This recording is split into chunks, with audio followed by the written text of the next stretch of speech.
Bonsoir, madame, monsieur, bienvenue. Equinox Soir, élu président du Sénat en 2013, Marcel Nyat Fendi, deuxième personnalité du pays dans l'ordre protocolaire, a attendu 4 années pour obtenir une résidence de fonction. Installé depuis 1984. Année de sa nomination à la tête du Conseil économique et social, Ayan Luc fait les frais aujourd'hui du plan de recasement des services de l'Assemblée nationale suite à l'incendie de décembre 2017. Président du Conseil d'administration du Conseil économique et social, il est donc appelé à libérer la résidence où il aura passé 34 années en s'en servant parallèlement comme bureau. Et que dire de ces ministres qui ont passé plusieurs années dans des hôtels à Yaoundé, faute de maisons de fonction. Institutions et autres personnalités, quand le local et le logement font problème. Madame, monsieur, c'est le fait du jour.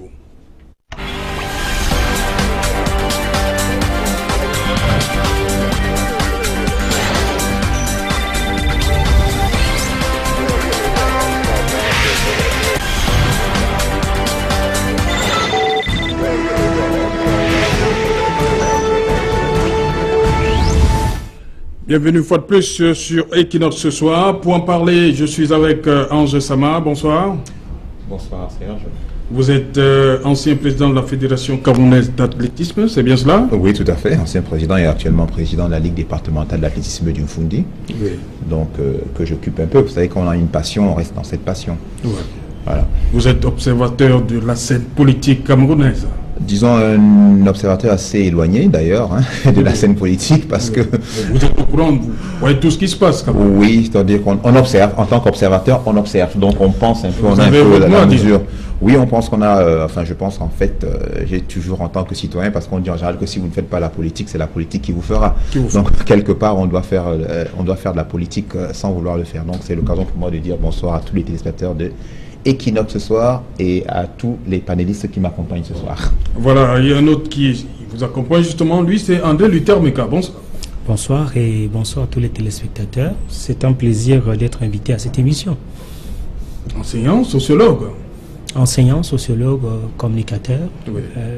Nous surfons dans les sciences. Oui. C'est mon statut. Ok. Également sur ce plateau, Casimir Désiré Tagné, bonsoir. Bonsoir Serge, bonsoir André Luther, bonsoir Ange Sama et bonsoir à tous ceux qui nous regardent.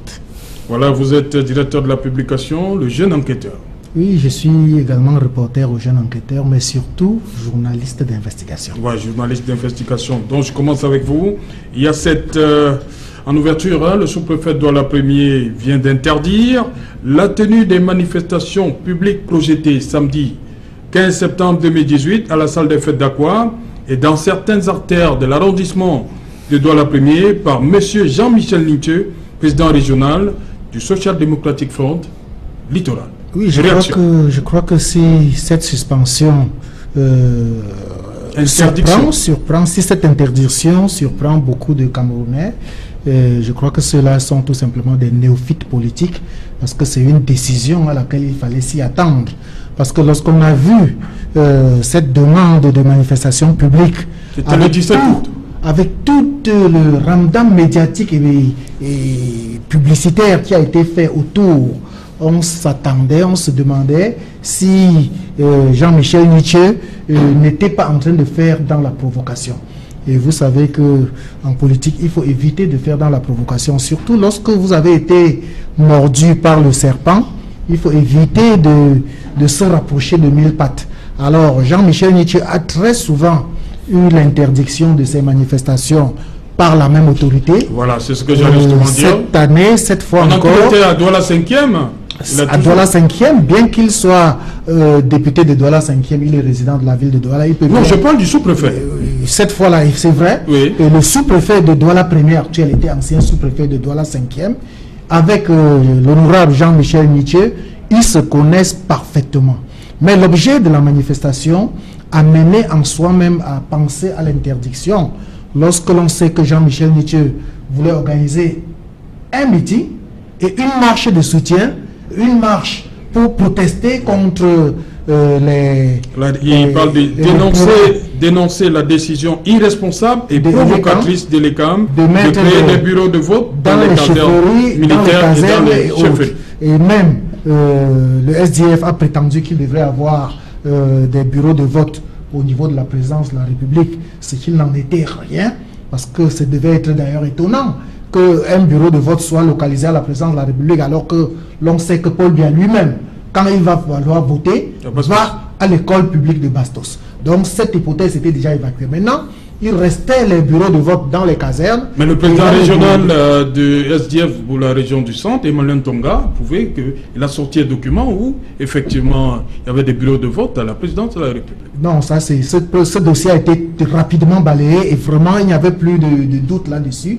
Il n'y a pas de bureau de vote à la présidence. Le directeur général adjoint de Elecam a été suffisamment clair là-dessus. Il n'y a pas de bureau de vote à la présidence de la République, mais il y a quand même des bureaux de vote dans les casernes et dans les chefferies traditionnelles. Et c'est à cela que le SDF, avec Jean-Michel Niche, était en train de vouloir organiser un meeting pour protester contre cela. Je reste avec vous, juste une précision. Les casernes militaires c'est des lieux publics.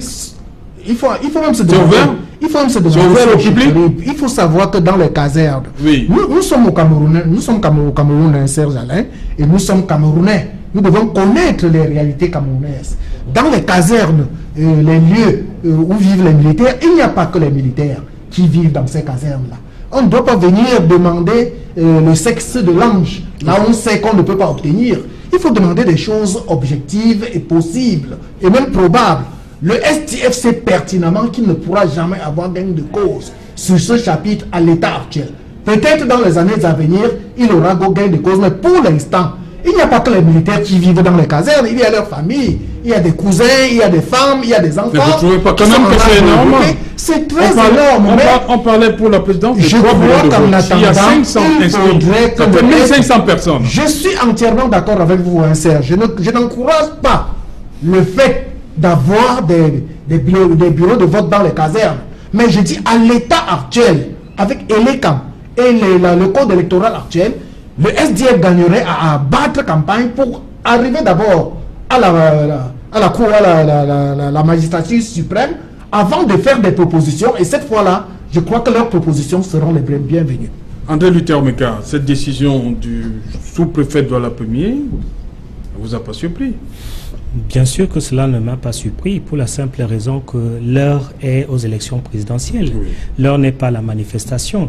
Et vous savez, monsieur l'honorable Nietzsche coutume du fait, lorsqu'il organise des manifestations, il y a toujours un plan B, il y a toujours, n'est-ce pas, un plan tacite. Et je crois que lorsque l'administrateur civil donne, n'est-ce pas, une décision, il faudrait voir les motifs, les mobiles, n'est-ce pas, qu'il donne par rapport à cette suspension. Vous permettez que je lise le motif de l'interdiction? Tant mieux. Le ministre, le sous-préfet dit ceci: le contexte actuel ne se prête pas à une manifestation de rue susceptible en tout état de cause de porter atteinte à l'ordre public. Très bien. Donc, vous savez que le pays est dans une situation très délicate, très sensible.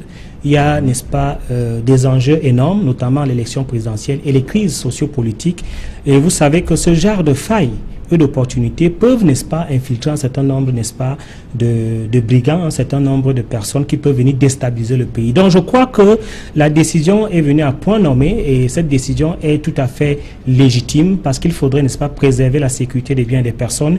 Il faudrait préserver cet environnement pour les élections présidentielles. Moi j'attendais l'honorable Nietzsche pour vulgariser, pour amplifier le programme de son candidat. Je suis surpris qu'il part, n'est-ce pas, dans la rue pour pouvoir amener la déstabilisation. Donc, je crois qu'il faut féliciter ce sous-préfet qui a eu, n'est-ce pas, la clairvoyance nécessaire pour pouvoir stopper net à cette opportunité de trouble. Pour ce qui est des...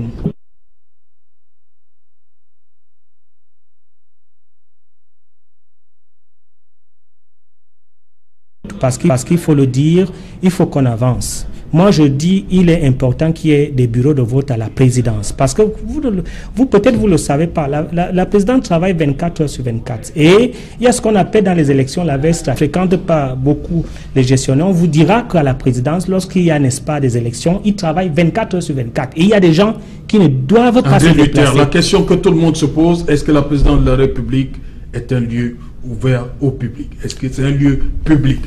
C'est un lieu public. La présidente de la République du Cameroun? La présidence s'appelle la maison du peuple.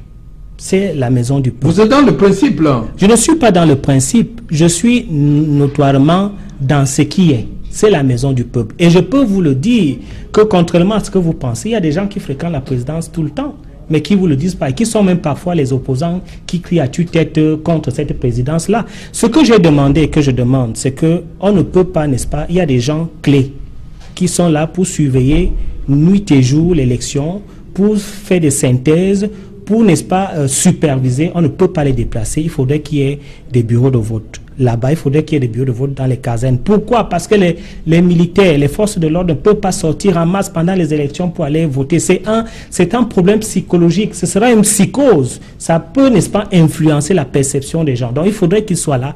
Tout ce que moi, je demande aux partis politiques, c'est de s'organiser pour qu'ils se retrouvent dans ces milieux-là qui sont ouverts au public. Le problème, c'est le dépouillement du vote. Est-ce que les portes de la présidence peuvent être ouvertes pour que tout le monde assiste au dépouillement? C'est là le problème. Mais c'est ce que je suis en train de vous dire. Puisque vous parlez des militaires, c'est pas seulement les militaires. Quand je parle de la présidence, je crois que, n'est-ce pas, ceux qui sont candidats peuvent, n'est-ce pas, se déployer, de telle enseigne que les présidents de partis se retrouvent ensemble à la présidence pour, n'est-ce pas, les dépouillements.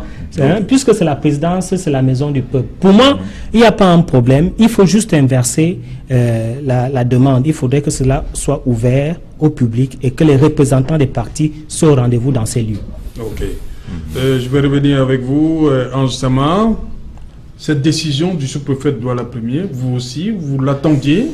Ça c'est clair, c'est une évidence parce que, comme Meka venait de dire tout à l'heure et comme Tanya l'a dit, nous sommes dans un contexte sociopolitique qui est extrêmement sensible. Et on a pour adage de dire qu'on sait toujours quand est-ce qu'une guerre commence, mais on ne sait jamais quand elle va finir.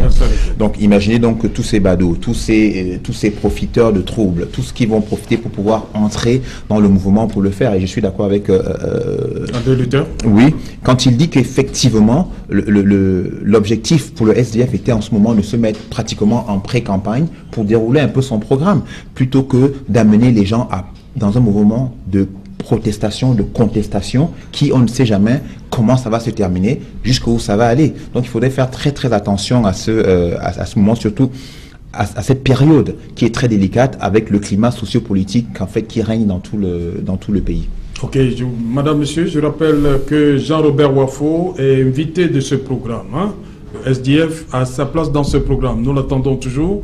Jean-Robert Wafo, adjoint au maire de Douala 2e.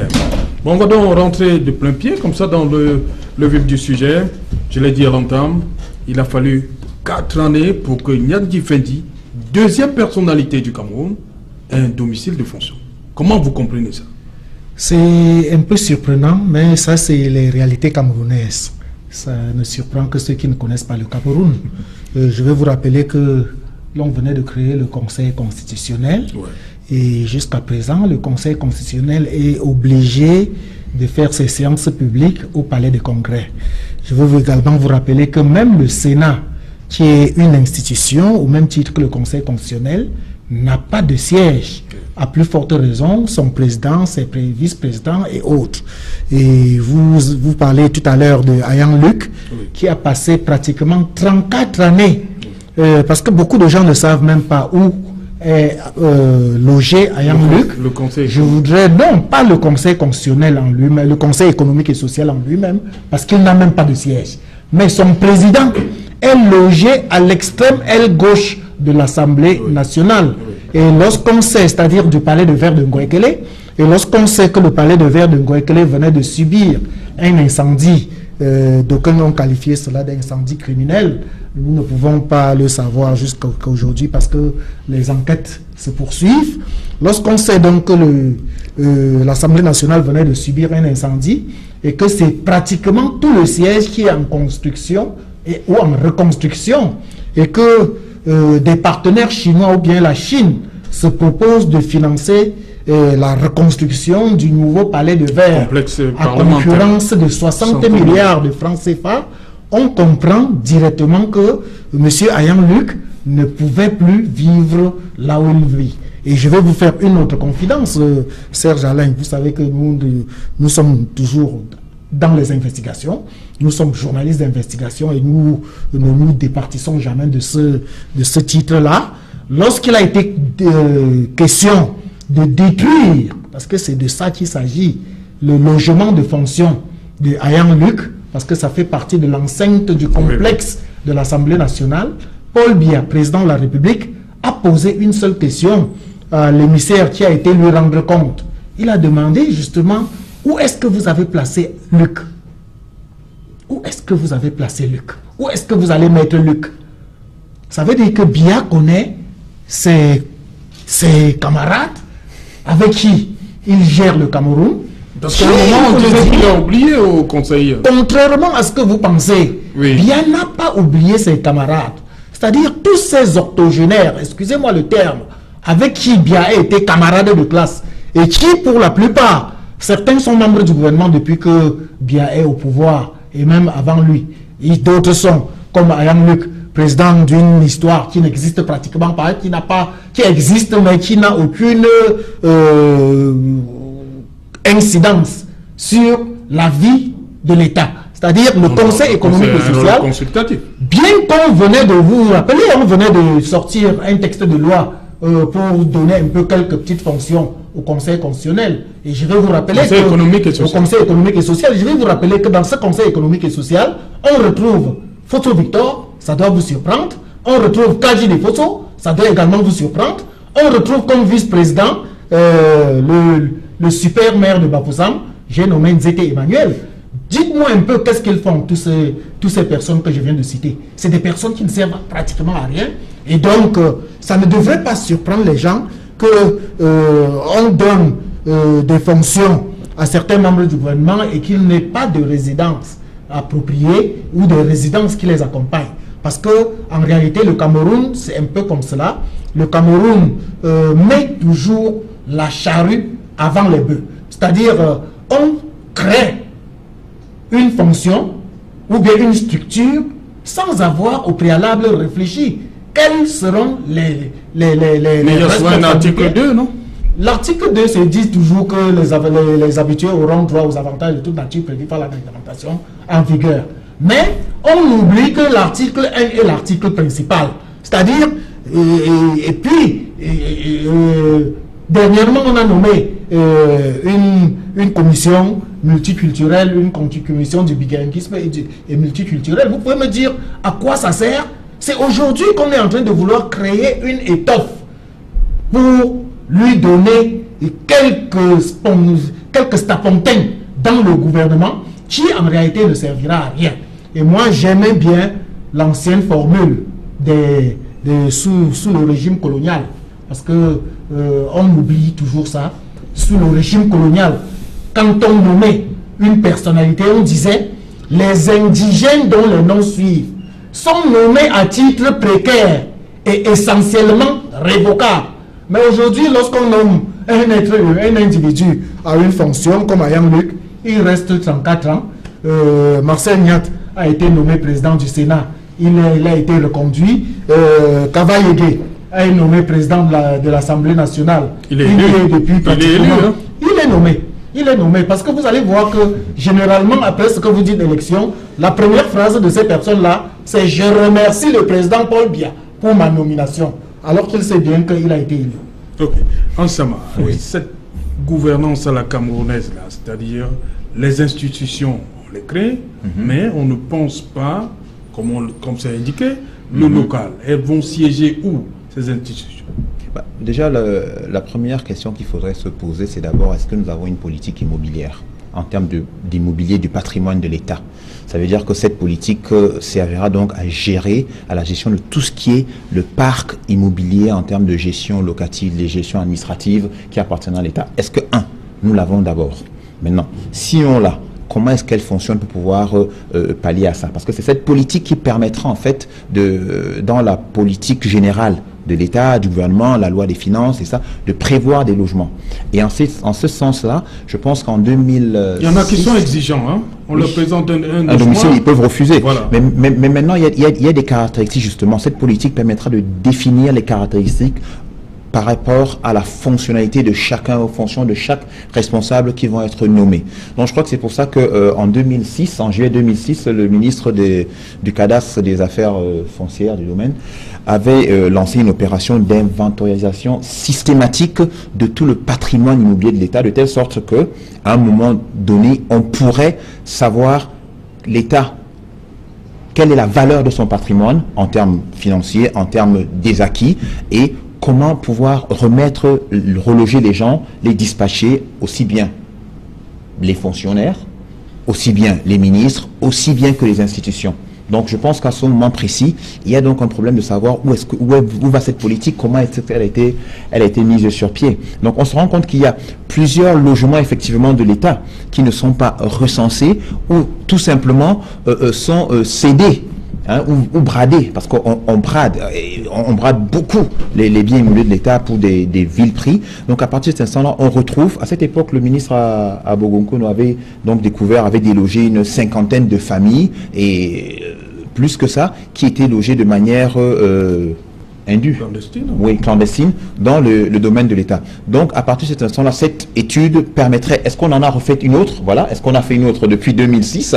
Quelle a eu lieu? Est-ce qu'en ce moment, on a fait une autre pour pouvoir réévaluer donc le patrimoine immobilier de l'État, afin de pouvoir loger ces différentes personnes? Et comme vous le disiez si bien tout à l'heure, il y a de nombreux ministres qui sont nommés, mais qui résident dans des hôtels pendant un certain nombre d'années. Est-ce que c'est parce que les logements ne sont pas disponibles? Est-ce que c'est parce que les logements ne sont pas entretenus? Parce qu'il y a, quand vous faites le tour, il y avait le quartier administratif, à Douala, à Bonanjo, partout. Quand vous voyez des maisons de l'État, l'état de décrépitude dans lequel se trouvent ces maisons, forcément, il va avoir un problème de logement.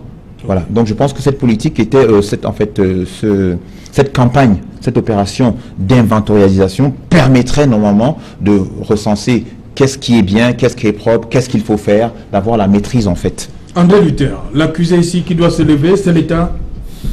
Cette situation-ci qu'on déplore. Pourquoi pas? C'est l'État d'abord. Pourquoi pas? Pourquoi pas? Moi je crois que au-delà de l'État, il y a des personnes. Hein. Il y a des personnes. C'est un secret de polichinelle que beaucoup surlouent, n'est-ce pas, les bâtiments de l'État. D'autres, n'est-ce pas, ont pris... L'État sait que ça existe et il laisse faire. Peut-être qu'ils ne savent pas aussi, hein. Peut-être qu'ils ne savent pas. Il y en a qui louent, n'est-ce pas, les bâtiments de l'État. Il y en a qui y habitent définitivement, ad vitam aeternam. Ce sont malheureusement des tas qu'il faille, n'est-ce pas, critiquer. Parce qu'il faudrait, comme l'a dit le président Sama, répertorier cela. Il faudrait même qu'il y ait une enquête sérieuse, hein. L'audit nécessaire de tout le registre foncier et de pouvoir voir effectivement tout ce qui appartient à l'État. Mais pour répondre un peu à la vision sensationnelle du directeur de publication, M. Casimir Tagnin, moi je pense que les structures ne sont pas toujours des bâtiments, hein, parce que si les structures deviennent des bâtiments, ce sera folklorique.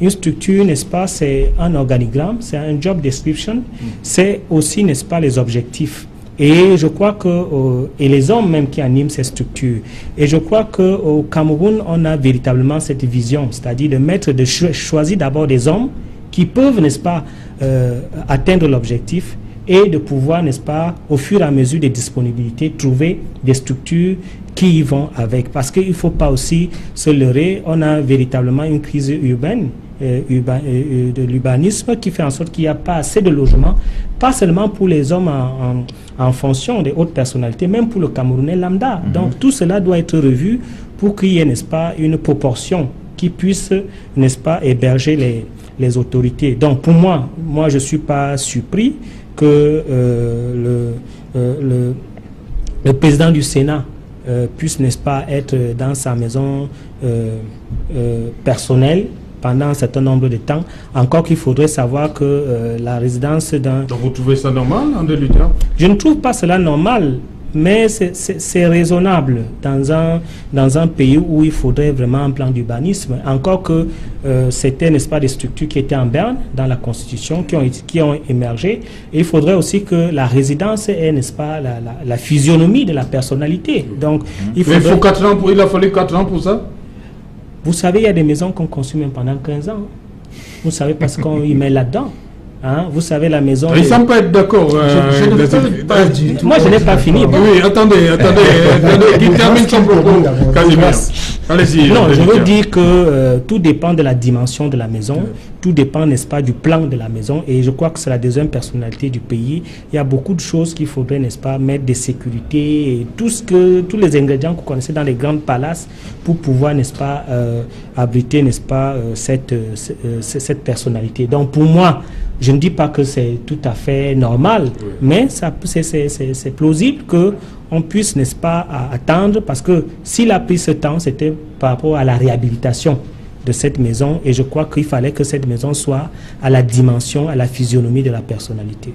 Et ces ministres qui passent des années dans les hôtels, des suites à Yaoundé, il faut faire effectivement une enquête, parce qu'on peut croire que c'est un problème de logement, alors que c'est un problème de sécurité, aussi d'exigence. Donc il faut faire une enquête pour voir effectivement pourquoi ces ministres résident à l'hôtel. Mais dès lors que le problème, dès lors que moi je connais le ministre Simi Meignet était à l'hôtel pendant longtemps, et il avait bien voulu aussi. Hein, donc il avait pourquoi? Parce qu'il sortait de Bretton Woods. Moi je crois qu'il avait un certain nombre d'exigences. Donc pour lui c'était les exigences. Oui, il y en a aussi qui sont aussi... Mais il a fini par regagner un local, non? Oui, mais je crois qu'il a bien voulu, n'est-ce pas, mettre sur pied un certain nombre de principes, d'exigences pour qu'il soit de sécurité, assez, comme vous le disiez, assez aisé et qu'il puisse être en sécurité. Vous savez, la proximité aujourd'hui, avec toute l'insécurité qu'il y a aujourd'hui, je crois qu'il est important de pouvoir, n'est-ce pas, prendre le temps de pouvoir construire des maisons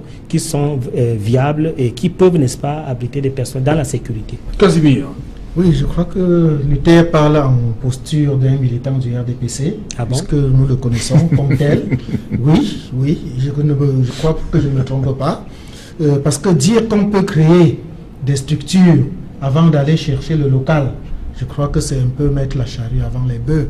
Si seulement ces ministres qui habitent dans les hôtels, ou alors le président du Sénat qui a habité pendant des années, pendant plus de 4 ans, dans son habitation personnelle, n'avaient pas des implications financières au niveau de l'État, je crois qu'on pourrait leur donner toutes les raisons. Nous savons, vous avez cité l'exemple de Simi Meignet, je pourrais citer d'autres exemples, je ne voudrais pas citer des contemporains ici, qui logent jusqu'aujourd'hui au Hilton, depuis plus de 10 ans qu'ils sont ministres, nous les connaissons tous, et vous savez exactement ce que ça coûte à l'État. Alors qu'on parle tout le temps de la réduction du train de vie de l'État, mais il n'y a rien sur le terrain qui entraîne cela. Je vais vous surprendre un peu, Martin Luther, en vous rappelant que... André Luther, excuse-moi. En vous rappelant que Marcel Nyat Difendi venait de toucher la rondelette somme de 3 milliards de francs CFA pour ses indemnités de logement. Et je vous ai dit que je suis journaliste d'investigation et nous pesons suffisamment nos mots. Vous avez les éléments de J'assume. Il y a d'ailleurs un journal qui a mis cela à la grande une. Je crois que ça devait être Mutation, sauf si je me trompe, qui a démontré les factures que Marcel Nyat Difendi, en tant que président du Sénat, venait de toucher pour ses indemnités de non-logement. Donc vous voyez que si ces logements, s'ils le faisaient parce qu'ils aiment le Cameroun, parce que cela ne doit pas impliquer des frais, nous aurons dit que c'est des bons patriotes qui aiment tellement le Cameroun, qui préfèrent aller loger dans leur domicile respectif au lieu d'aller dans les logements de fonction. Malheureusement, tel n'est pas le cas et c'est regrettable. Lorsque André Luther dit qu'on peut d'abord, c'est un peu comme si vous créez un individu sans sa carapace corporelle, physique, et vous dites que vous avez juste le souffle qui est la personne.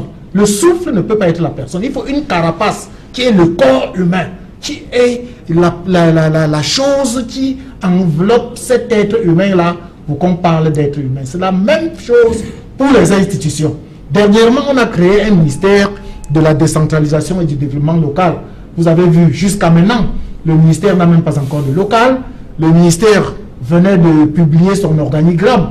Le ministère, jusqu'à maintenant, a pour un seul fonctionnaire, le ministre, je regrette de citer le nom, et le secrétaire général, le ministre Georges Ilanga Oban, et le secrétaire général, pas de personnel. Vous allez encore dire que c'est tout à fait normal qu'on crée un ministère. Je dis, on ne doit pas mettre la charrue avant les bœufs.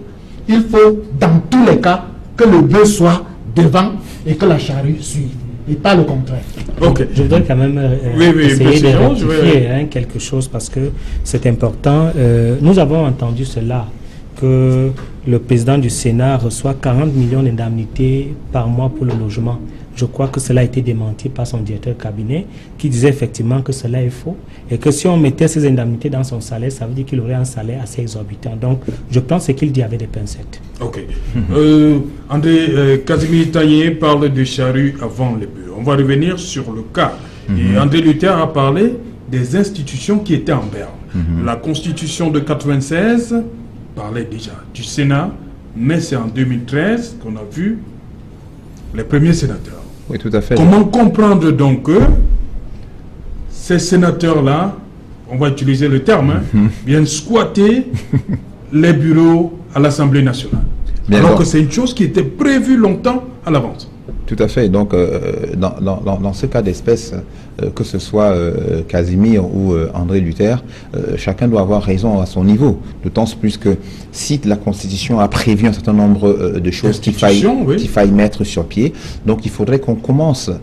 Il lui fallu penser déjà à ça dès le départ. C'est-à-dire que vraiment, si on parle de structure, il faudrait que ces structures soient déjà existantes pour pouvoir accueillir justement le souffle qui va pouvoir faire travailler, donc c'est mettre ces structures en mouvement, donner de la vie. Donc c'est les structures qui accueillent les hommes. Tout à fait. Le contraire. Tout à fait. Moi, c'est mon humble avis. Hein. Donc, il faudrait déjà faire ça. Parce que c'est pas le cas d'espèce, par exemple, pour le logement. Oui. Parce que Monsieur Mekala, où je disais qu'il avait raison, André Luther, c'est que effectivement, pour les logements, il doit y avoir des contingences de sécurité, il doit y avoir des contingences de confort.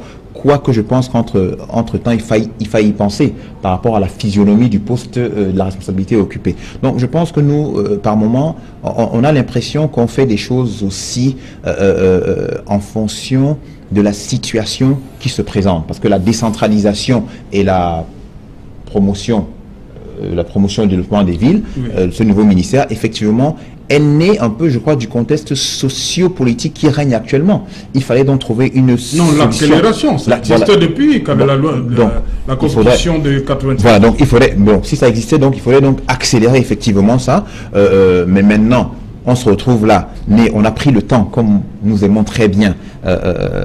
Je voudrais dire aussi à Casimir que, étant un militant du RDPC, il n'y a pas que des gens qui doivent défendre le RDPC, mais quand c'est pas bon, on doit dire que c'est pas bon à ce moment précis. Donc je pense que actuellement, on peut dire que on n'a pas prévu et on se réveille toujours à la dernière minute pour pouvoir faire un certain nombre de choses. Ça, il faudrait le reconnaître et chacun sait pourquoi on met les choses dans l'urgence ici.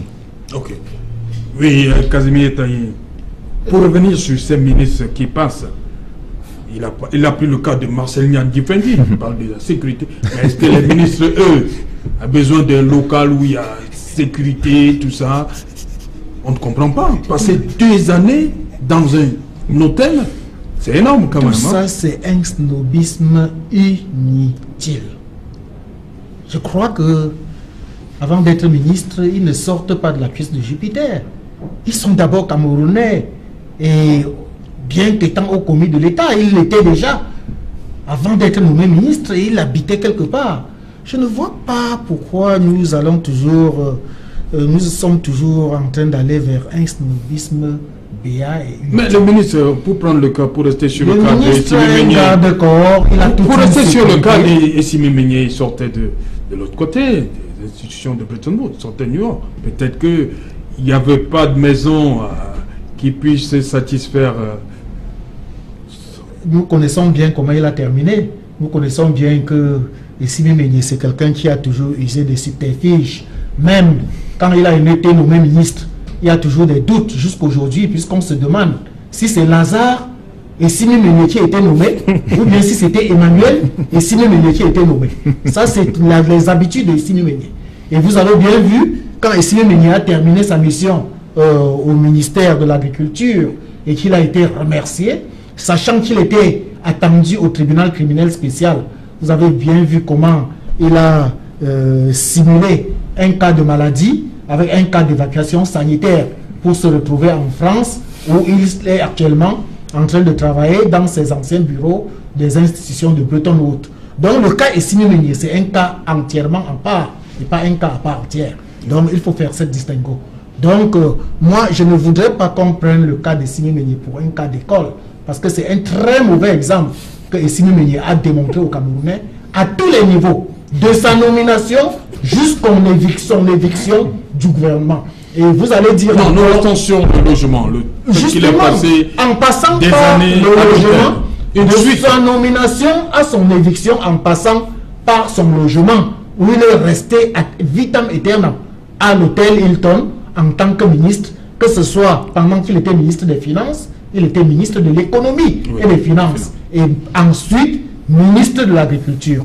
Je ne voudrais pas ici que revenir sur les frasques de Essimi Meunier, parce que même ça, même son logement au Hilton constitue en soi-même une grosse frasque. Et il devrait tôt ou tard rendre gorge aux Camerounais. Qu'il ne pense pas que le fait de se retrouver aux États-Unis le met hors de danger et qu'il ne pourra plus. D'ailleurs, nous avons vu un ancien ministre qui a été pêché, même du côté du Nigeria. Je ne veux pas ici citer les noms, vous savez mieux que moi.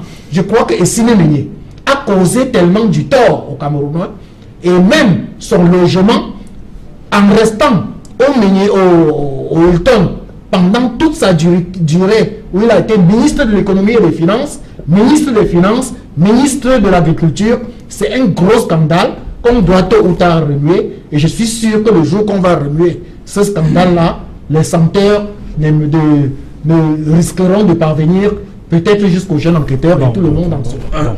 André Luther, pour revenir au cas Ayan Luc. Il est ailleurs. Pour revenir au cas Ayan Luc, il a 71 ans, il a passé 34 années, on va dire comme ça, sur les terres de l'Assemblée nationale, et du jour au lendemain, on lui demande de partir.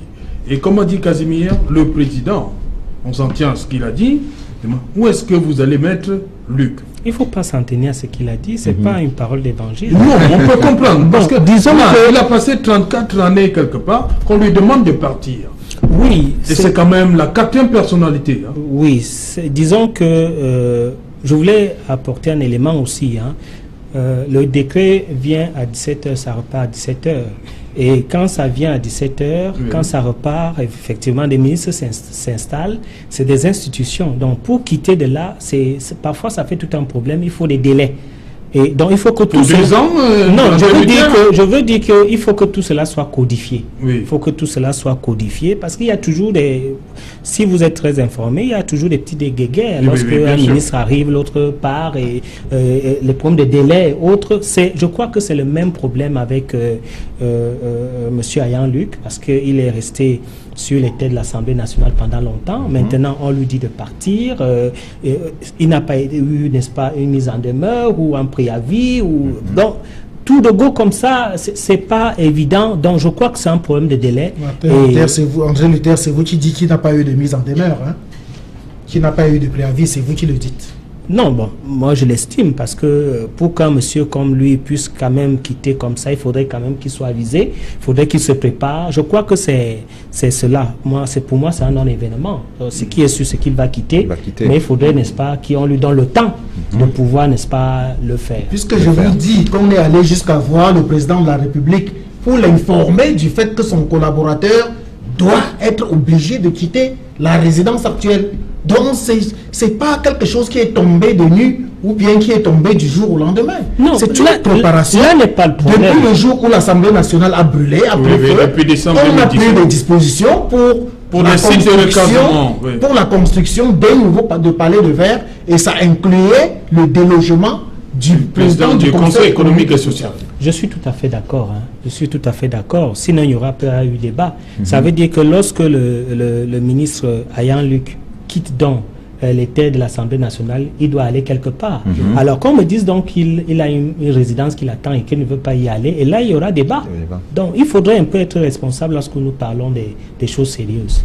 Ok, on va toujours parlant de résidence, il y a cette information donnée par l'Œil du Sahel aujourd'hui, toujours.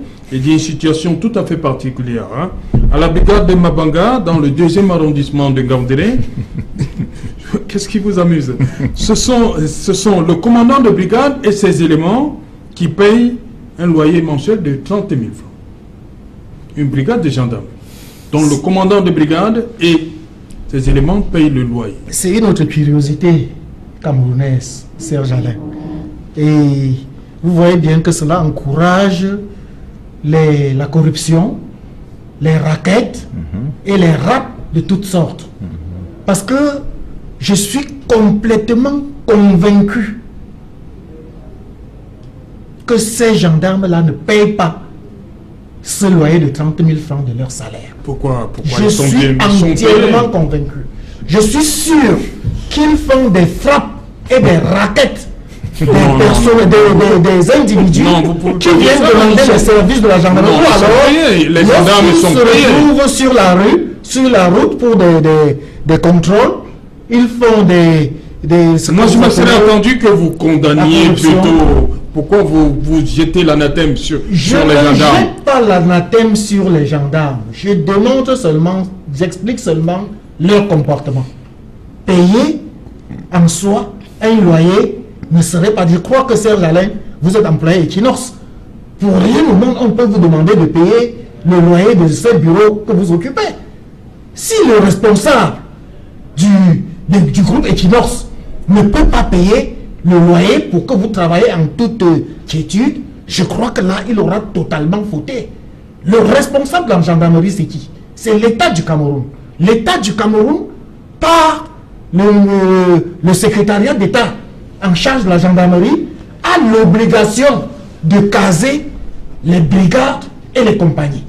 Et si, à ce niveau-là, on ne peut pas le faire, et on prend des résidences d'emprunt, c'est-à-dire aux particuliers, qui implique le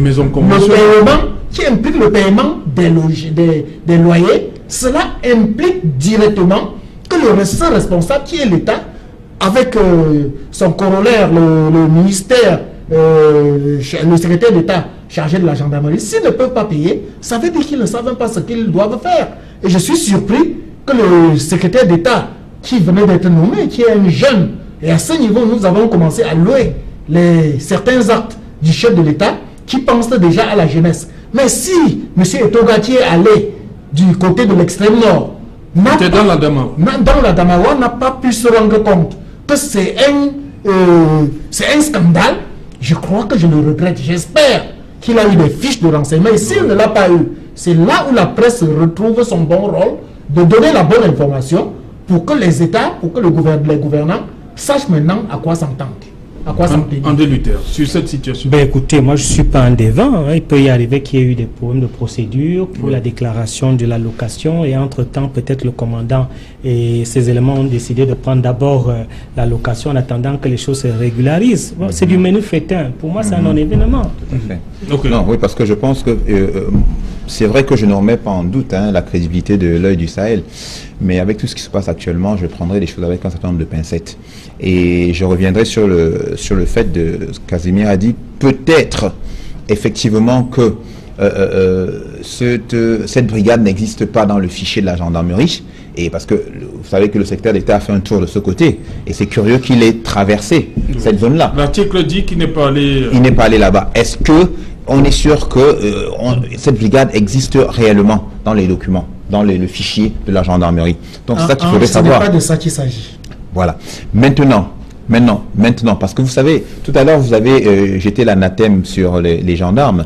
Est-ce qu'on ne peut pas continuer dans ce sens en disant aussi que peut-être qu'ils ont créé, parce que moi, tout au long de la route, souvent, par moment, il y a des brigades de gendarmerie qui sont en place, qui sont fictives, qui sont, etc. On ne sait pas, les contrôles, voilà. On ne sait pas qui est quoi, qui fait quoi en ce moment précis. Maintenant, on a ouvert la porte en disant qu'ils financent ce logement par les bacs chiches, le racket, entre guillemets. Je reprends à peu près le sens de Casimir. Est-ce que c'est réel? Est-ce qu'ils le font?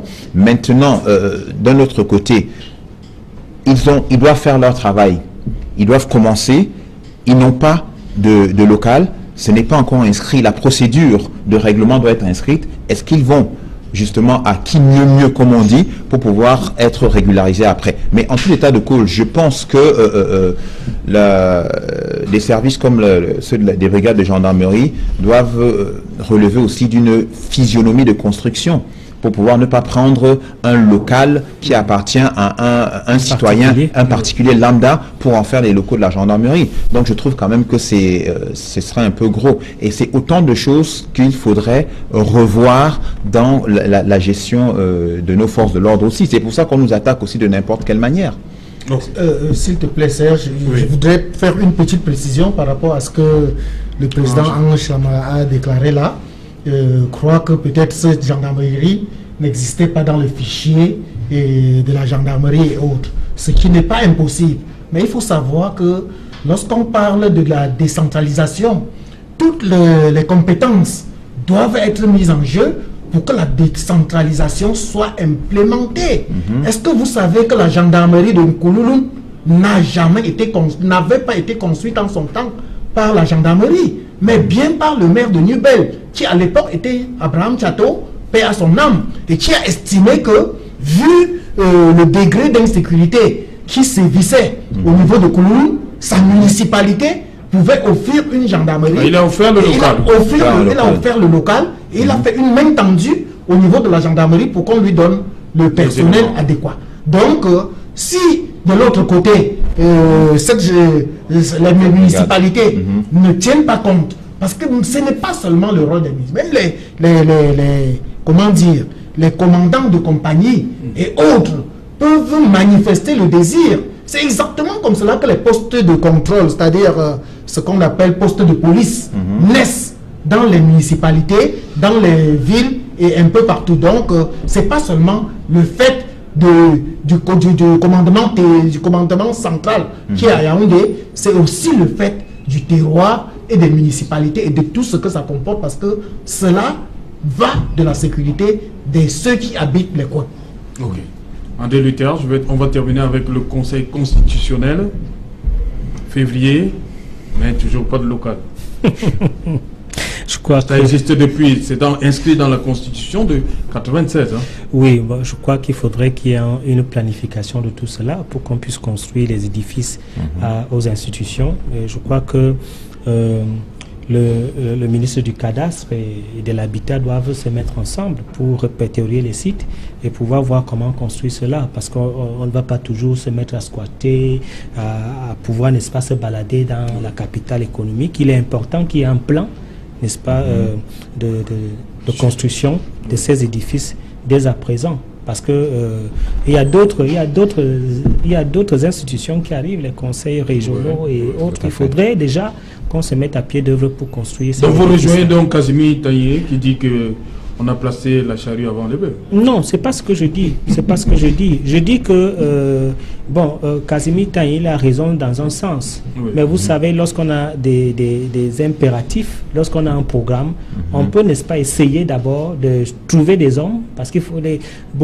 d'abord trouver les hommes, il faut trouver, n'est-ce pas, mettre des objectifs, et par conséquent, pour moi, lorsqu'il y a, n'est-ce pas, des pressions, lorsque c'est urgent, le bâtiment n'est pas tout à fait essentiel. Ce qui est essentiel, c'est des hommes qui peuvent travailler dans un environnement, quitte à ce que cela se construise au fur et à mesure. Casimir Taillé, les hommes d'abord, les structures après. Bon, s'il veut, les bâtiments d'abord. Pourquoi pas? Casimir. Non. Lorsque le Sénat a été créé dans la Constitution de 1996, on a attendu pratiquement 18 ans pour le mettre en place. Les 18 années étaient largement suffisants pour construire n'importe quel siège de n'importe quel Sénat au monde. On ne peut pas me dire qu'en 18 ans, on n'a pas pu construire un siège. Le Conseil constitutionnel, qui vient d'être mis sur pied 22 ans après, on n'a pas pu construire un siège. Et on vient aujourd'hui nommer des personnes qui doivent y travailler, alors qu'on a eu 22 ans pour construire n'importe quel siège d'un n'importe quel conseil constitutionnel, fût-il le Conseil constitutionnel des États-Unis. Donc, moi je dis, chaque fois, le Cameroun, on met toujours la charrue avant les bœufs, et c'est comme ça pratiquement en tout ce que cela comporte, que ce soit la décentralisation dont on est en train de parler. Et je vous rassure que si cette décentralisation était implémenté depuis que la Constitution a été mise sur pied en 1996, cette histoire de crise anglophone ne serait jamais arrivée. Donc, ça, c'est la faute aux gouvernants, c'est la faute à ceux qui nous gouvernent. Voilà, toujours la faute au gouvernement. Je pense que, en fait, si on dit la faute au gouvernement, en fait, je ne saurais le... Pour le cas d'espèce, là, oui. on a pris des exemples, 22 ans, oui, le Conseil... Ça fait beaucoup. Ça fait beaucoup. Ça fait beaucoup, c'est vrai que ça fait beaucoup, et donc je pense que avec tout ce qui se passe actuellement, les membres du gouvernement doivent avoir un sursaut d'orgueil, hein. Moi je le dis tout le temps, parce que c'est quand on voit ça, il y a les mots qui nous manquent pour pouvoir défendre un certain nombre de choses. Est-ce qu'ils le peuvent? Parce que tous, dans leur discours, sur haute instruction, c'est comme s'ils attendaient toujours que le président donne des instructions pour agir. C'est justement ce que j'appelle un sursaut d'orgueil. Ça veut dire qu'à un moment donné, qu'il faut qu'ils se mettent ensemble. Parce que tout à l'heure, je crois qu'on a dit dans certains médias qu'il y avait le gouvernement, les membres du gouvernement se désolidarisent entre eux, ils s'envoient des coups. Non, oui. C'est sur ce sursaut d'orgueil que de montrer qu'ils peuvent travailler ensemble et proposer, être une force de proposition pour le chef de l'État, le président de la République. Ne pas passer le temps à dire sur haute instruction. C'est vrai qu'il vous a donné des instructions, ça veut dire faites avancer le pays, faites des choses là-dessus. Donc il ne faudrait pas qu'on biaise la politique qu'il est en train de mettre en place. Donc ces hommes, et je le redis encore, ils doivent tout faire pour mettre en application ce qui a été décidé justement sur haute instruction du chef de l'État. Parce que le chef de l'État n'a jamais demandé d'attendre 22 ans pour quoi que ce soit. Ok, merci. Bonsoir Sylvestre Hippolyte Zanga. Bonsoir Serge Alain. Voilà, le journal de 20h, c'est dans un instant. 2 ou 3 escales qui feront l'essentiel du 20h. Présidentielle 2018, le candidat du social-démocrate affronte à cette élection. Joshua aussi, face à la presse, ce jour à Douala a dévoilé son programme politique dont l'axe majeur s'appuie sur des réformes visant le bien-être des populations au Cameroun. Nous en parlerons dans cette édition du 20h, mais il faut également rappeler que Serge Alain, c'est l'instant TV que tout le Cameroun attend ce soir. Joshua aussi, justement, le candidat du social-démocrate affronte la présidentielle de 2018 est l'invité de la vérité en face sur Equinox Télévision à partir de 21h. C'est une émission au cours de laquelle une personnalité est à bâton rompu avec 3 journalistes de la chaîne. Nous parlerons également du bilan dressé par les Nations Unies sur la sécurité routière au Cameroun. L'envoyé spécial du secrétaire général de l'ONU qui a remis un rapport au gouvernement camerounais interpelle les autorités camerounaises à fournir plus d'efforts puisque en matière de sécurité routière, le pays n'excelle pas dans le domaine. Le dossier de la rédaction ce soir va vous amener sur plusieurs axes routiers au Cameroun, notamment l'axe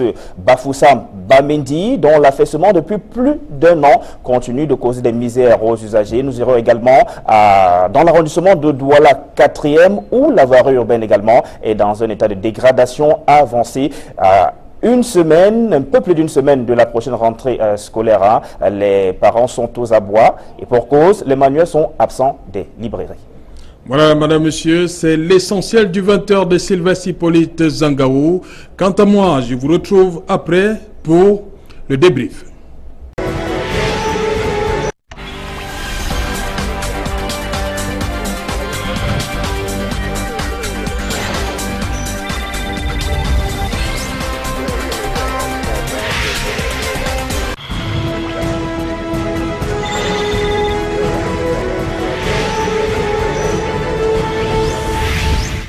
Voilà, retour sur le plateau équinoxois, toujours en compagnie de nos experts. Je commence avec vous, André Luther Meka. Vous avez regardé avec un intérêt ce reportage de notre équipe, notre bureau de Bafoussam. Bafoussam Bamenjou, quelle impression?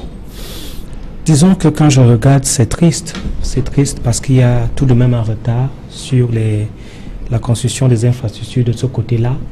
Et c'est vrai que lorsque je regarde la physionomie générale du journal, si je n'étais pas au Cameroun, je me dirais que rien n'a été fait. Pourtant, beaucoup de choses ont été faites. Mais je crois qu'il faudrait, et le chef de l'État est en train de le faire, mettre un vaste programme de construction des infrastructures routières qui vont permettre à ce que les départements, les arrondissements, les régions puissent être reliées, parce que ce que j'ai vu est assez triste, et ce n'est pas seulement le cas, n'est-ce pas, de Babadjou, Bamenjou, Bafoussam.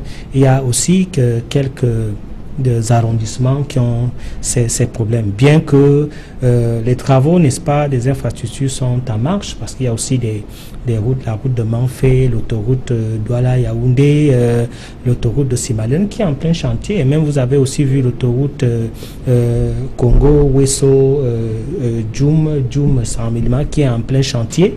Bon, je crois qu'il faudra harmoniser. Vous avez parlé de cette route-là, vous avez parlé de Douala-Yaoundé, mais tous les jours, les populations descendent dans la rue pour arrêter, interrompre les travaux. Oui, il y a un problème. Oui, certainement un problème de management, parce que vous savez, les Camerounais aussi, ils ne savent pas faire avancer la chose publique, parce que la route profite à tout le monde. Et c'est vrai aussi qu'il faudrait préparer tout cela avec les indemnisations. Mais voilà. Ce que je veux dire en fait, c'est que sur le plan global, n'est-ce pas, il y a ce qui est fait et ce qui mérite d'être fait. Et je crois que l'élément que nous avons vu, c'est ce qui mérite d'être fait, mais il est aussi important de dire qu'il y a beaucoup qui est fait dans ce cadre-là. Voilà, en Sama, cette route, Bafoussam-Bamendjou. Je ne vais pas déroger. Vous êtes au Cameroun, vous dites que ça existe encore comme ça, des coins comme ça au Cameroun? Oui, je pense que ça existe. En 2018 quand on fait le Cameroun profond, hein, on tombe sur ce type de route, évidemment. Donc là, je ne sais pas si c'est le Cameroun profond, vous allez me dire non.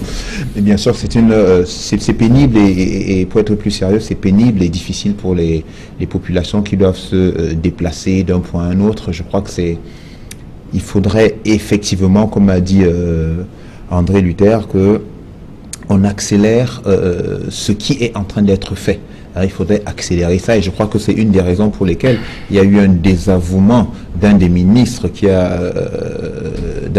par un autre ministre qui voulait certainement aller un peu plus vite, l'autre voulait respecter les procédures. Donc, qu'est-ce qui se passe à l'intérieur? On a envie de mettre la machine et tout. Bon. Peut-être maintenant, il faudrait savoir pourquoi c'est plus cher. Qu'est-ce qui se passe? Quels sont les ingrédients qu'on a remis dedans? Qu'est-ce qui fait peser l'addition tant que ça? Donc, mais je pense que nous devons, ici au Cameroun, penser nos responsables, et je le redis encore une fois de plus, les membres du gouvernement, ceux qui ont la charge, devraient avoir donc ce sursaut d'orgueil en voyant ces images. On sait que des choses ont été faites, sont en train d'être faites et vont être faites aujourd'hui. Et Casimir Tanier, ce discours-là vous convainc? Pourquoi a été fait? Il y a encore beaucoup à faire au regard de ces images. Vous avez pris l'exemple de la route Bamendjou, Bafoussam. Oui. Mais plus proche de nous, nous venions d'avoir la route au niveau de Yassa qui a été coupée en deux et nous avons vu le calvaire des Camerounais. Pour surtout ceux qui voyagent entre Douala et Yaoundé. À l'heure où nous faisons cette émission, la route de Niala pour se rendre en Dokoti est pratiquement coupée en deux. Et cela ne dit absolument rien à personne. Vous allez prendre des exemples très loin. Mais dans le même journal, on a montré des images de la route au niveau de Bonabéry, où on ne sait plus si on est toujours dans la ville de Douala. Donc, je ne sais pas si les Camerounais n'aiment pas leur propre pays, parce que là où il faut même un simple camion de pouzelane pour parer au plus pressé, pour que la route circule au moins, on ne fait absolument rien. Et nous sommes pratiquement à une dizaine de jours de la rentrée scolaire. Voilà un pays qui doit accueillir la CAN 2019. Rendez-vous à Bafoussam, vous allez voir les routes qui doivent accueillir la CAN 2019. La route qui passe de Banzoum pour aller au stade de Kouékon, qui est une route de contournement pour éviter les embouteillages de la ville de Bafoussam. Jusqu'à maintenant, on n'a même pas commencé. On a tout au plus déguerpi quelques maisons, quelques personnes. Je regrette, il y a même quelqu'un qui a perdu sa vie là-dessus. On a vu les images encore à Equinox. Oui. Mais jusqu'à maintenant, rien n'est fait. Donc, on ne sait pas. Même là où il y a le moindre effort à faire, on ne fait absolument rien. Et quand bien même on veut le faire, on nous fait croire que 9 km de route vont coûter 42 milliards de francs CFA. Alors qu'il a été démontré dans toutes les statistiques qu'un kilomètre de route coûte tout au plus 1 milliard de francs CFA. Ça veut dire que 9 km de route, c'est environ 9 milliards de francs CFA.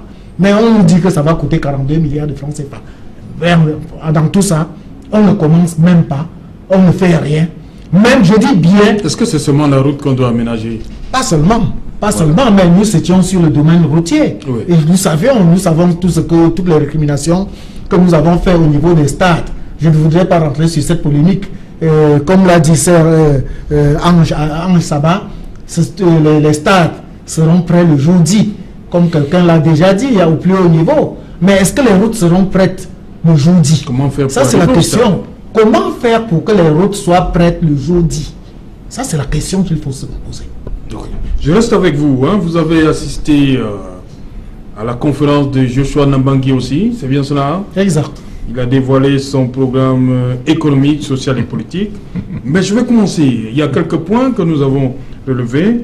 Je commence par la fermeture de l'École nationale d'administration et de magistrature. Pourquoi le candidat aussi veut la fermer? Je ne pense pas que je sois mieux placé pour expliquer le programme économique de Joshua aussi. Mais en tout reporter que je suis, j'ai pu capter quelque chose. Oui. Le programme de Joshua ici est articulé autour de 300 points.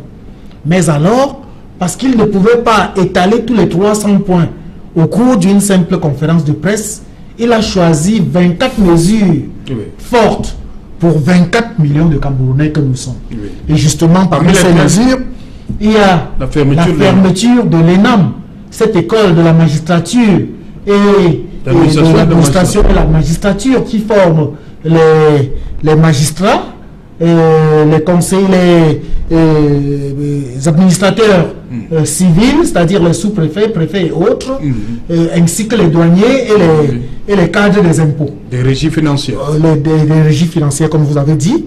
Joshua aussi dit qu'il va la fermer. Et Joshua aussi est suffisamment clair. Il dit que c'est une école de la honte. La majorité de la honte de ce pays provient de cette école. Et il cite des exemples. Il dit que dans le monde entier, les 10 plus grands pays les mieux développés du monde entier, ou même en Afrique, n'ont pas de dents. Pourquoi est-ce qu'au Cameroun, on doit croire que sans ENAM, on ne peut pas vivre? Il ne dit pas qu'il est contre les fonctions de magistrats ou bien d'administrateurs civils et autres, mais qu'il faudrait créer des instituts. Et même dans les facultés de droit et autres, on pourra créer des instituts ou alors chaque administration devra créer une école. La douane pourra créer une école pour la formation de ces hauts cadres de douane et ainsi de suite.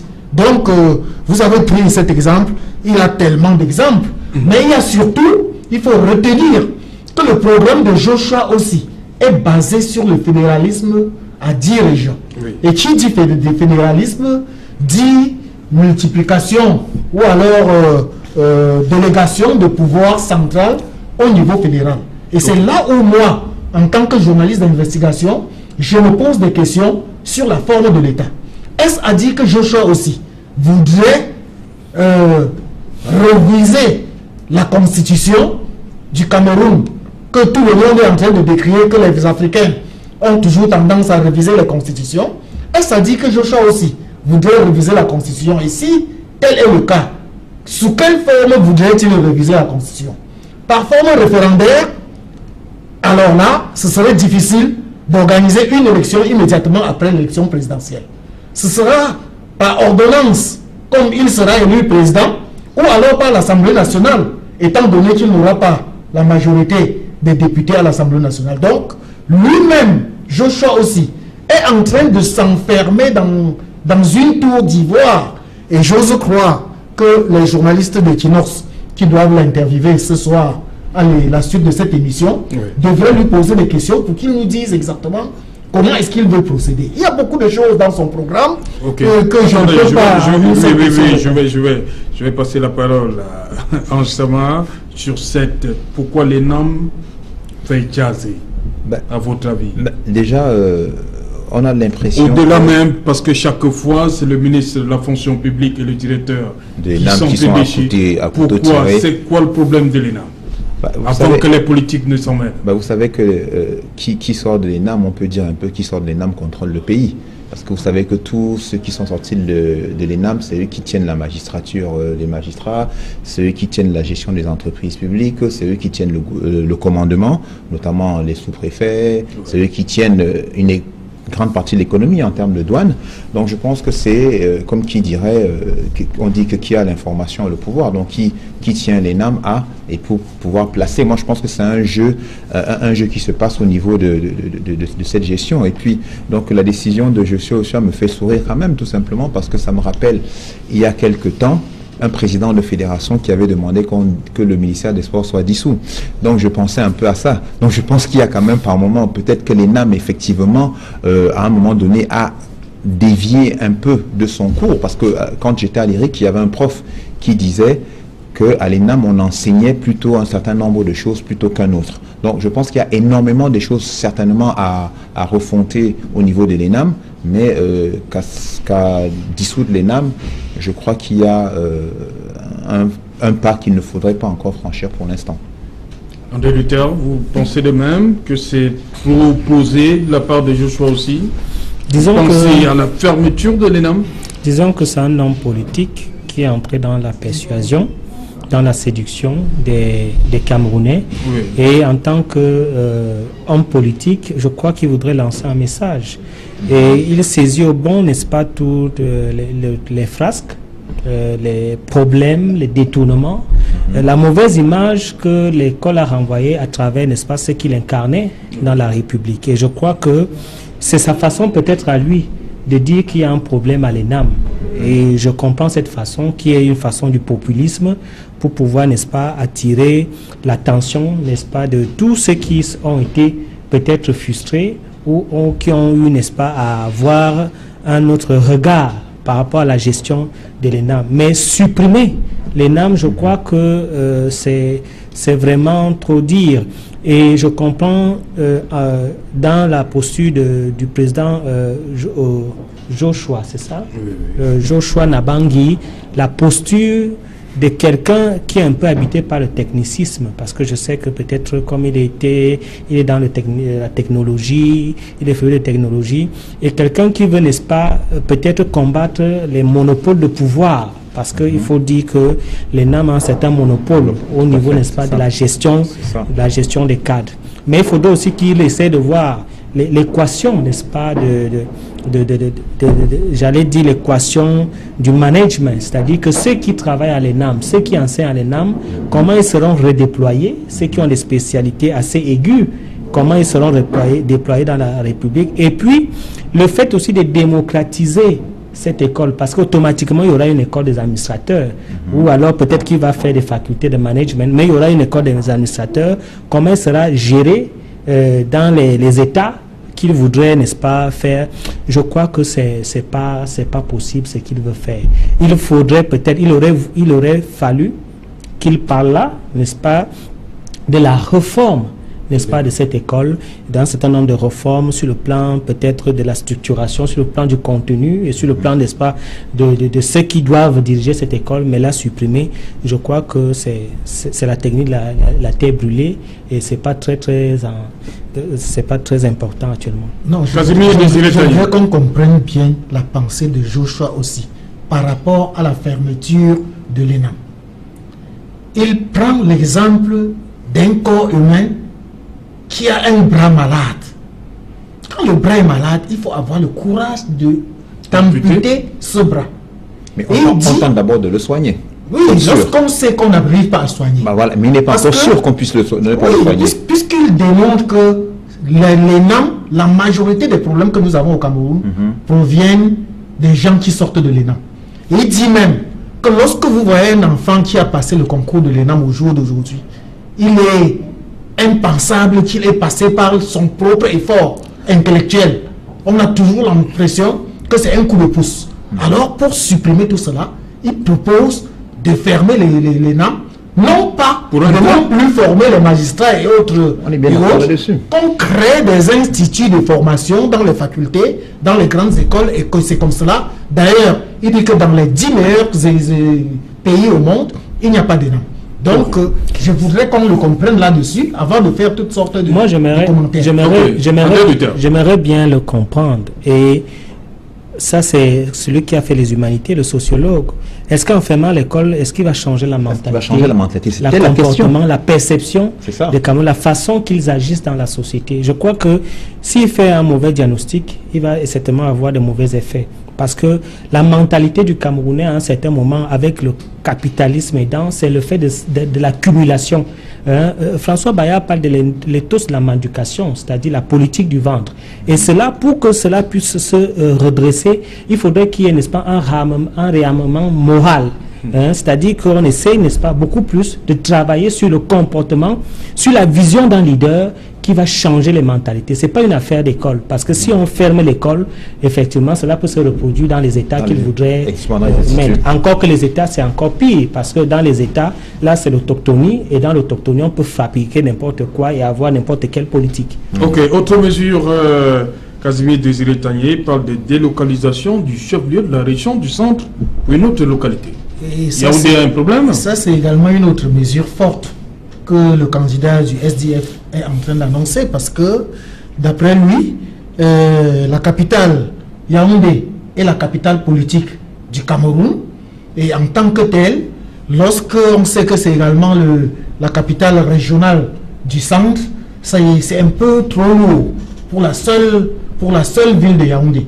Alors il propose, il ne voudrait pas que ce soit il ne voudrait pas que ce soit lui qui donne le nom de la future région, capitale de la région du centre. Il dit même qu'il faudrait passer par un concours pour que les villes, c'est-à-dire tout ce qui entoure Yaoundé, Monatélé, Soa et autres, fassent un concours, parce qu'il faudrait donner la possibilité de pouvoir accueillir toutes les institutions qui formeraient la région du centre. Parce que si on décide d'un tour de bras que ce sera Monatélé, que ce sera Soa ou autre, on peut être buté au fait qu'il n'y a pas suffisamment d'espace en termes terriens pour accueillir les infrastructures et tout ce que cela comporte.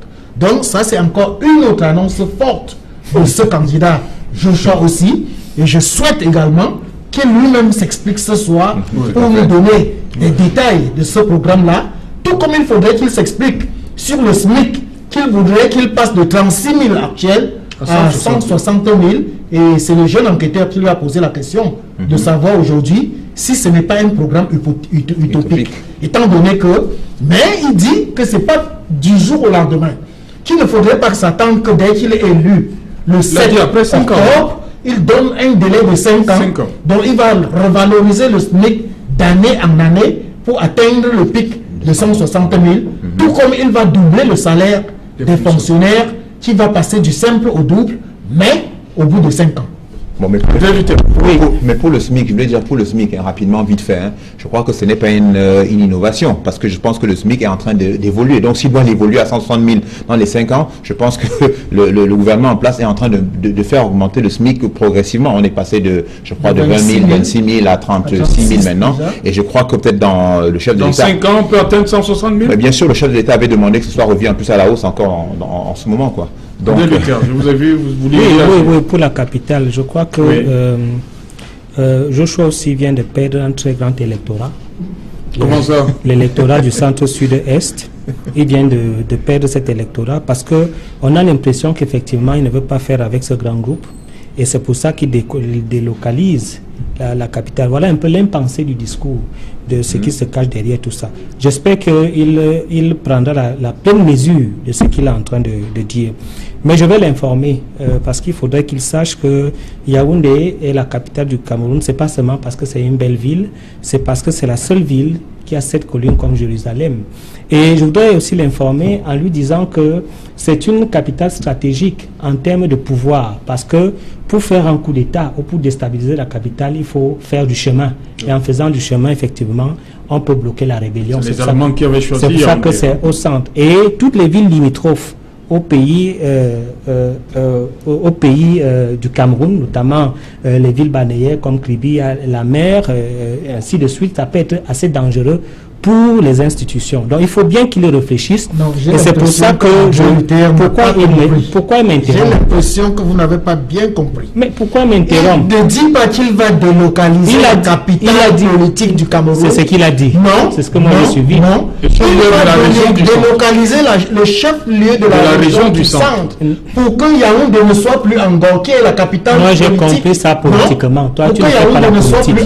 Tu ne fais pas la politique, Casimir. Moi j'ai compris ça politiquement.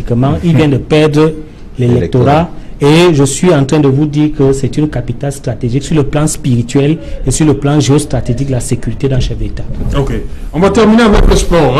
La CAN, la Coupe du Monde 2030, Joshua aussi aimerait que le Cameroun co-organise la Coupe du Monde 2030. Oui, c'est même la pensée de tous les Camerounais, parce que ce serait une bonne chose que après la CAN 2019 que nous allons organiser l'année prochaine, que dans quelques années, nous prétendions déjà organiser une Coupe du Monde. Pourquoi pas?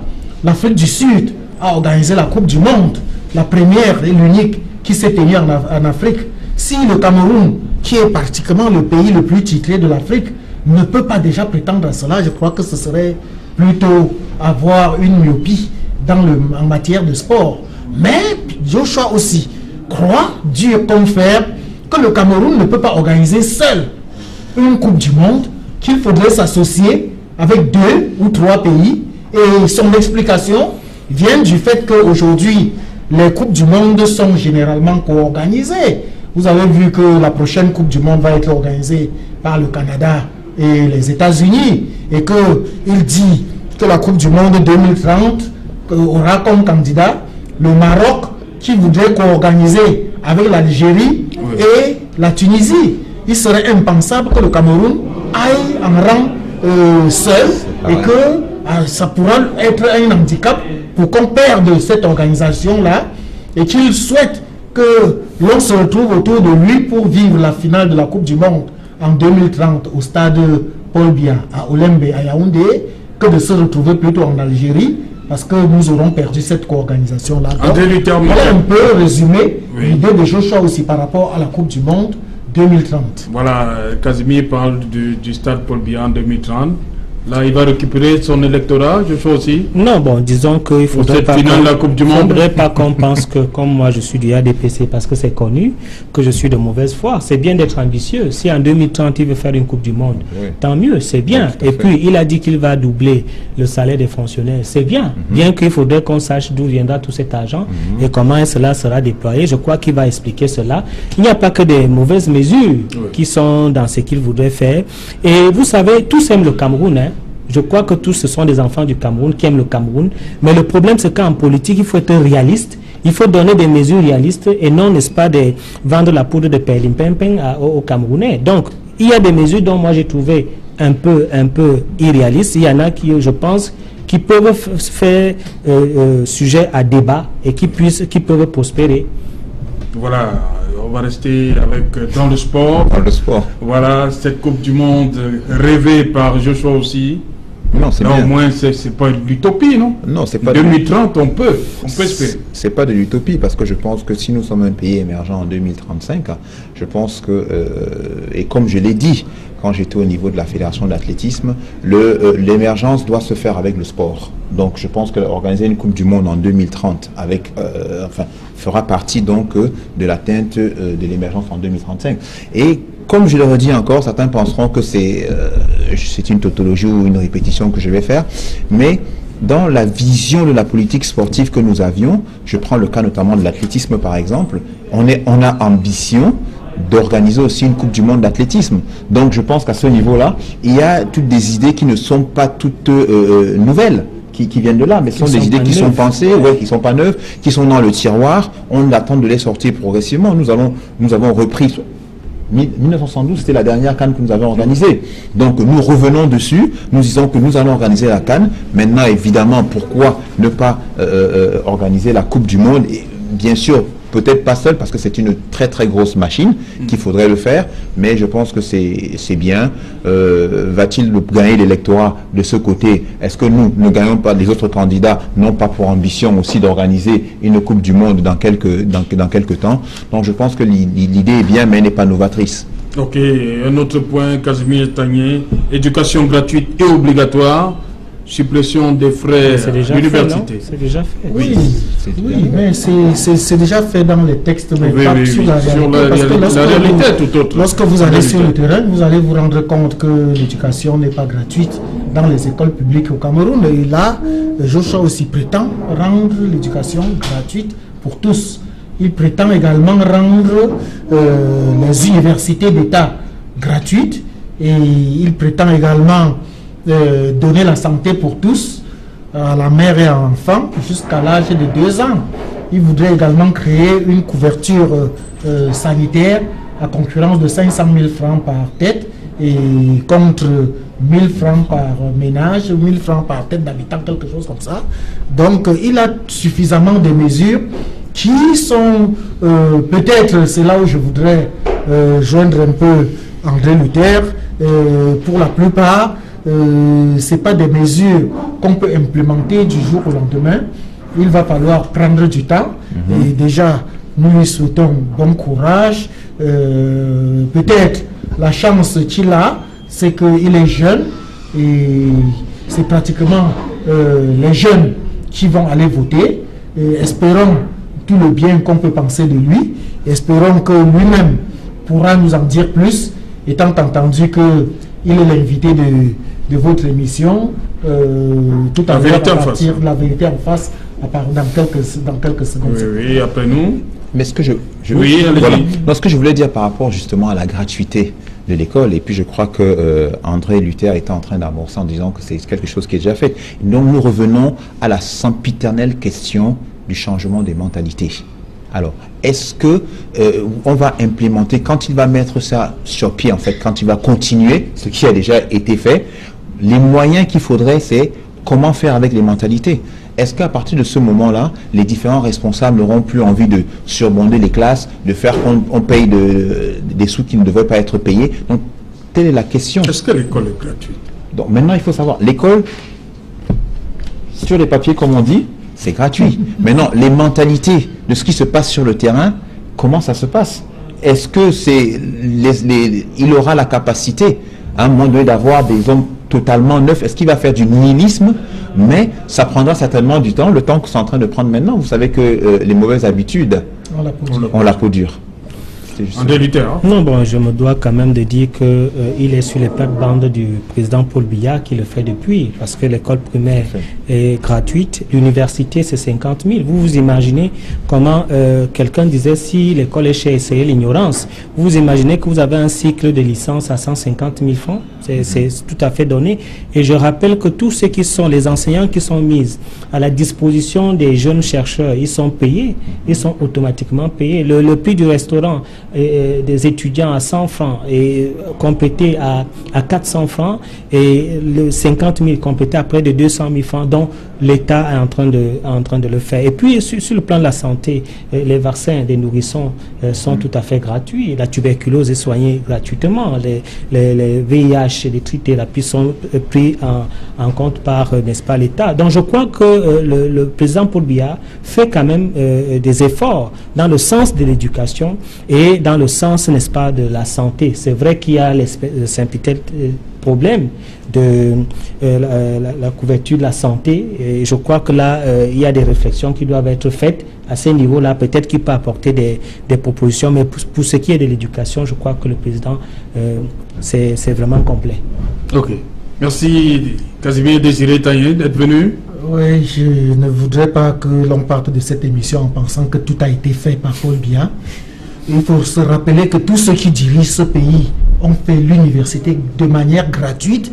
Ils avaient en contrepartie même une bourse. Et puis sur le plan de la santé, ce qu'André Luther a dit là tout à l'heure, n'oublions pas la peine de l'excellence. N'oublions pas que nous avons des mamans qui sont retenues dans les centres de santé tout simplement parce qu'ils ont fait des césariennes et n'ont pas pu régler la note. Donc il y a tellement de choses à faire.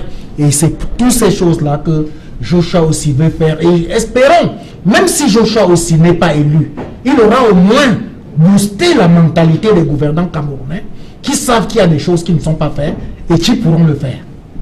André Luther? Non, je crois que c'est la concurrence politique.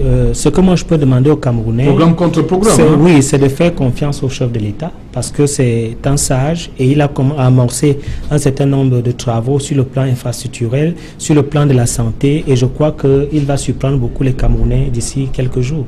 Je reviens avec vous, Casimir Désiré Tagné. Joshua aussi annonce 20 ministères tout au plus. Comment est-ce possible? Oui, mais en France, on a moins de 20 ministères. Moi, je crois même que 20 ministères, c'est encore pléthorique. On est à 65 ministères et des ministères inutiles. N'oublions pas que dans sa pensée, il est dans le fédéralisme. Il n'est pas dans l'État actuel, dans la configuration actuelle de l'État tel que nous connaissons. Il est dans le fédéralisme. Ça veut dire que on va garder les ministères de souveraineté au niveau fédéral. Et puis, les États fédérés vous savez quand même que ça coûte très cher, hein, le fédéralisme. Oui, le gouvernement locaux, les parlements locaux, ça coûte énormément cher. Et c'est un plan B pour l'amorce vers les sécessions. Hein, parce que dès lors que ça ne va pas, Léon monte le drapeau. Merci, cher monsieur. Je vais aller de l'autre côté du studio pour Cédric Fele qui est avec les panélistes, ceux qui vont l'accompagner. Et vous voyez là, Joshua Nambangi, aussi, candidat SDF à l'élection présidentielle le 7 octobre prochain. Ce soir, il est en face de 3 journalistes de la rédaction centrale Equinox Télévision, Cédric Noufele, Mimi Mefo et Duval Fangwa, qui vont s'entretenir avec lui. Il va dévoiler une fois de plus pour vous son programme économique, social et politique, bien évidemment. Joshua Nambangi aussi, tout à l'heure dans La Vérité en face. C'est tout à l'heure après cette émission. Voilà. Merci d'être venu, Casimir. Merci à vos téléspectateurs. Nous espérons qu'ils ont été comblés par la masse de scoops que nous avons dans nos investigations, et que la prochaine fois nous serons toujours là. Merci également à Ange Sama d'être passé. Merci de m'avoir invité. Merci aux téléspectateurs d'avoir pris la peine de nous suivre. Et ce que je demanderai seulement aux membres du gouvernement actuel, c'est de continuer le travail qu'ils ont commencé, d'avoir ce sursaut d'orgueil dont je parle, afin de pouvoir implémenter la politique et la vision du chef de l'État, M. Paul Biya. Ok. André Luther, Meka, merci d'être venu également. Disons que je prendrai cette campagne comme un brainstorming, où nous allons certainement recueillir de bonnes idées, et je crois qu'ils vont se rassembler autour du président Paul Biya pour implémenter cela, parce que c'est l'homme qu'il faut pour ce Cameroun qui est à une phase très décisive, et les Camerounais savent ce qu'il faut faire ce jour-là. Voilà, madame, monsieur, ne quittez pas dans un instant. Tout de suite après Equinox Soir, La Vérité en face. Joshua Nambangi aussi dit la vérité à 3 journalistes Equinox Télévision, Cédric Noufele, Mimi Mefo et Duval Fangwa. Rediffusion Equinox Soir, 23h GMT, il sera minuit à Bamendjou.